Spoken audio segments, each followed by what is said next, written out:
Geometry Unit 3, Lesson 5, Properties and Conditions for Kites and Trapezoids. So in this lesson we want to look at kites and trapezoids and know what kind of properties they have and use triangle congruence theorems to prove some of those results and then also to apply them.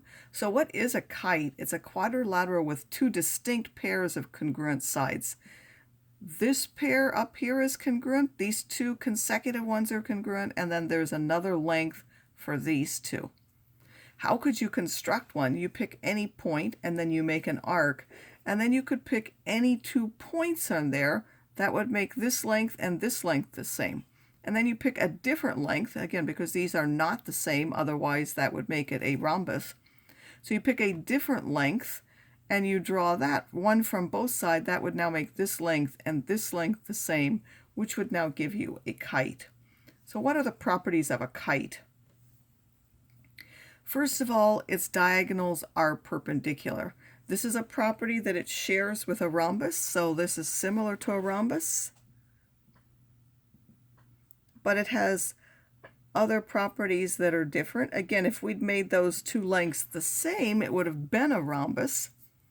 But now this is just similar to a rhombus only in that the diagonals are perpendicular. All the other ones are different.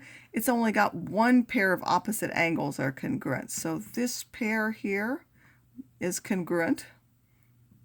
Those are where the two different side lengths meet. Those will be congruent angles.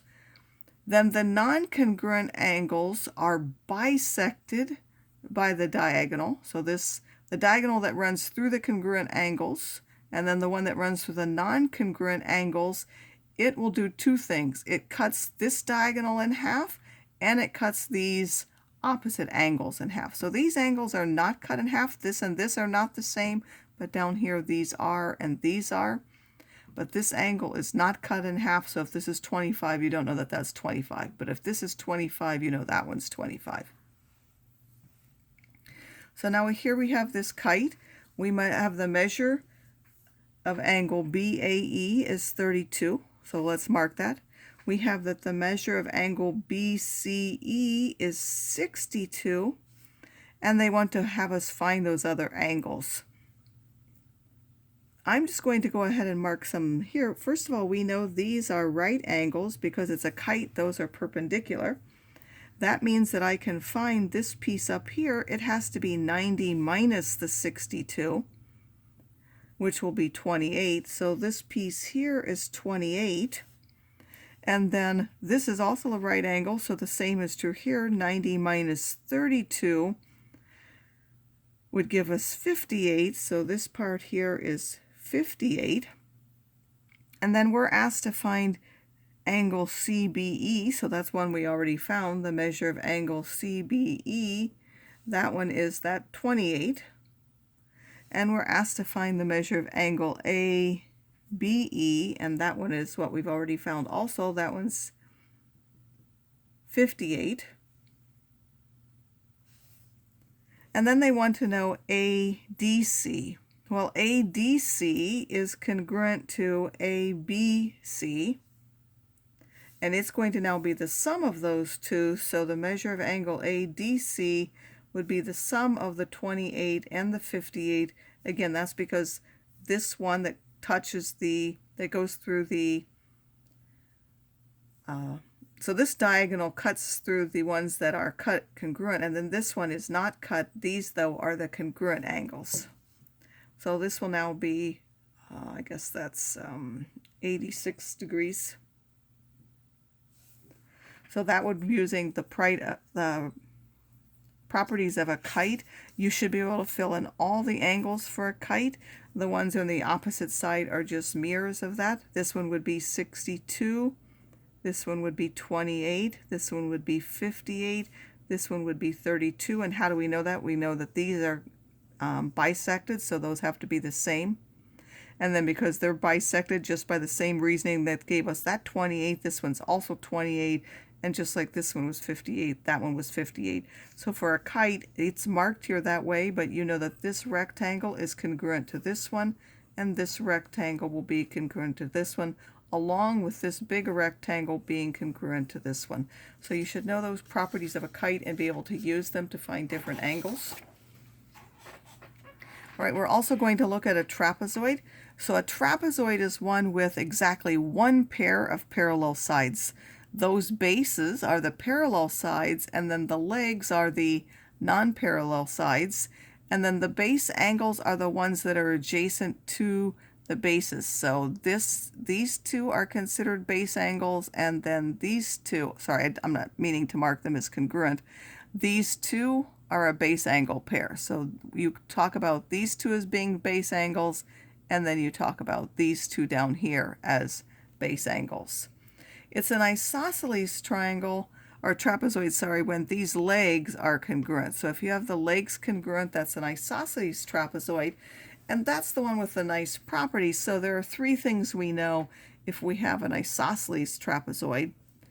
Each pair of base angles is congruent. So here when I marked those, I was marking them congruent. That's really only for an isosceles trapezoid. Also for a trapezoid, if you know you've got one pair of congruent base angles, then that's really enough to show that it is isosceles. So even though you don't mark both of them, if just one of them is, and that's because these are parallel, these will be same side angles are in a parallel. So this, if this is congruent, this would be its supplement. It would also be its supplement here, so those will also be congruent. So each pair would be congruent there. And that's enough to actually show that that is an isosceles trapezoid. And then it's also if the diagonals are congruent, and where does that share that property with? That's the property shared with a rectangle. Of course, the other properties are different, but that's one that is shared with rectangles, is that it has congruent diagonals. Only, of course, it's an isosceles one. So we're going to prove that. We're going to start off with an isosceles triangle, or trapezoid, sorry. This is a trapezoid. We have parallel sides, and they've shown us which ones are parallel. They've told us, and they've shown us that the legs are congruent there. So this is isosceles. This is now what's given.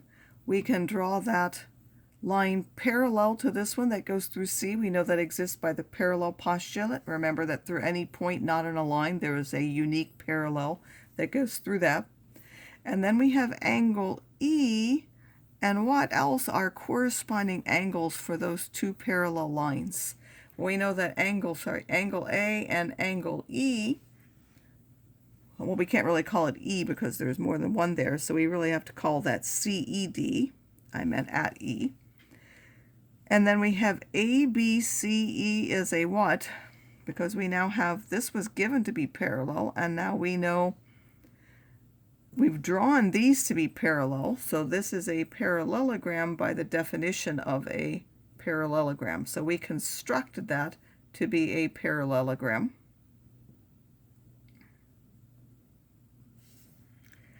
Because it's a parallelogram, we know that AB is congruent to EC because opposite sides of a parallelogram are congruent.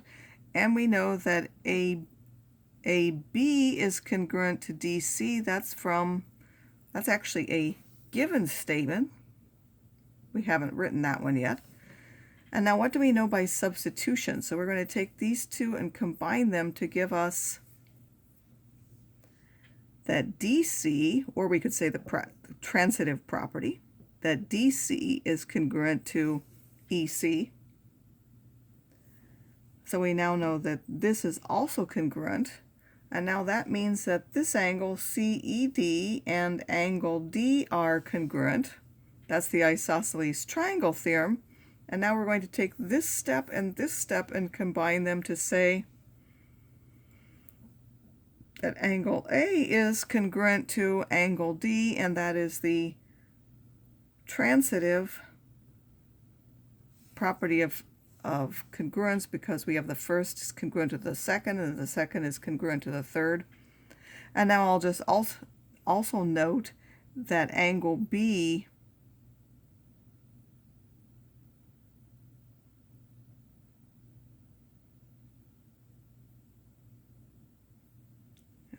angle B is congruent to angle D, since same side angles are supplementary. I really mean C. B will be congruent to C,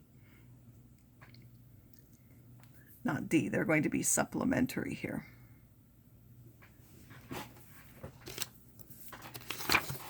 All right, now we want to use those properties here. We have an isosceles trapezoid. It has AC is 13.2 and we have BE is 8.4, and now we want to use this. What can we use? Well, we know that for an isosceles triangle, or trapezoid, sorry, I keep going back to triangles, the trapezoid, the diagonals are congruent. So isosceles implies that, and therefore we know that BD is the same as AC, which is 13.2. We also know that BD is the sum of BE and ED by the angle addition postulate. So if we take those pieces, they have to add up to that. So 8.4 plus ED has to add up to that 13.2. And if you now subtract that 8.4 from both sides, you end up with that this is 4.8. And they're in meters, so this would be 4.8 meters. All right, now one other property of any trapezoid, this one does not need an isosceles trapezoid, is that if you take what's called the midsegment, so you take the non-parallel, the parallel sides, you take the ones that aren't parallel and you find their midpoints. So this is the midpoint here and the midpoint here, making this congruent to this and this part congruent to this because those are the midpoints. Then you can show two things about this midsegment.